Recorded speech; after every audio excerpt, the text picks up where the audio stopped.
CPIM மாவட்ட செயற்குழு உறுப்பினர் கேவி சசியை தனிமைப்படுத்தி தாக்குதல் நடத்தலாம் என்று சிலரின் முயற்சி நடத்தினால் அது தோல்வியில் தான் முடியும் என்று சிபிஎம் மூணார் ஏரியா கமிட்டி தெரிவித்துள்ளது. சிபிஎம்னுடைய மாவட்ட செயற்குழு உறுப்பினர் தோழர் கேவி சசியை பற்றி அவரோதாக சிலர் இப்போ ஆன்லைன் பத்திரிகைகளிலையும் மீடியாஸ்லையும் பத்திரிகையாளர்களிலும் கூறுகின்றார்கள். அவர்கள் கூறுவது சரிக்கும் தவறான காரியமாக இருக்கின்றது.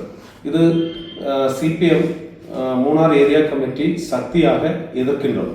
அது மட்டும் இல்லை, அவங்க சொல்றக்கூடிய காரியத்தில் இங்கே இருக்கக்கூடிய நமக்குள்ள பேங்கு ஒரு 100 பேருக்கு மேலாக வேலை கொடுக்கக்கூடிய பேங்கு உட்பட உள்ள இங்கே இருக்கக்கூடிய பேங்கு. அதே மாதிரி அந்த பேங்கில் எண்ணற்றவர்கள் கோடிக்கணக்கான ரூபாய்கள் டிபாசிட் பண்ணியிருக்காங்க.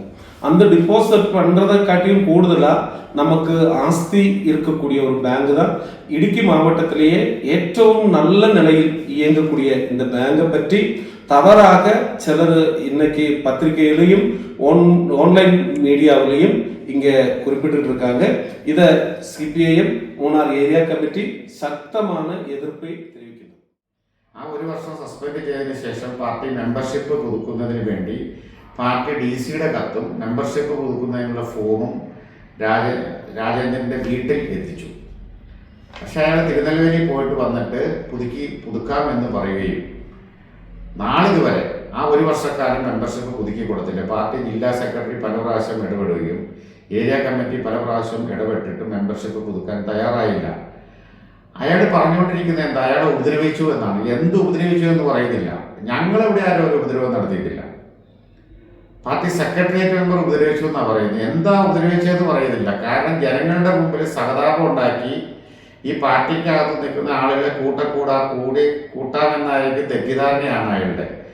കഴിഞ്ഞ BJP-യുടെ സംസ്ഥാന പ്രസിഡന്റ് വന്ന് അയാൾ മെമ്പർഷിപ്പ് എടുത്തപ്പോൾ ഇവിടുന്ന് ആയിരക്കണക്കിന് ആളുകൾ CPM-ന്റെ ആളുകൾ പോകുന്ന പറഞ്ഞ് CPM-ന്റെ ആളുകൾ 10 പേര് പോലും ആ പരിപാടി പങ്കെടുത്തില്ല. ഒരു പാർട്ടി മെമ്പർഷിപ്പുള്ള ആൾ പോലും ആ പരിപാടി പങ്കെടുത്തിട്ടില്ല. എന്നിട്ട് ആയിരക്കണക്കിന് ആളുകൾ പങ്കെടുത്തു എന്ന് പറഞ്ഞുള്ള കള്ളപ്രചരണമാണ് നടത്തിക്കൊണ്ടിരിക്കുന്നത്. KV ശശിക്കെതിരെയുള്ള കള്ളപ്രചരണങ്ങളും നിർത്തിയില്ലെങ്കിൽ പാർട്ടി ഉചിതമായ തീരുമാനം എടുക്കും എന്ന് മാത്രം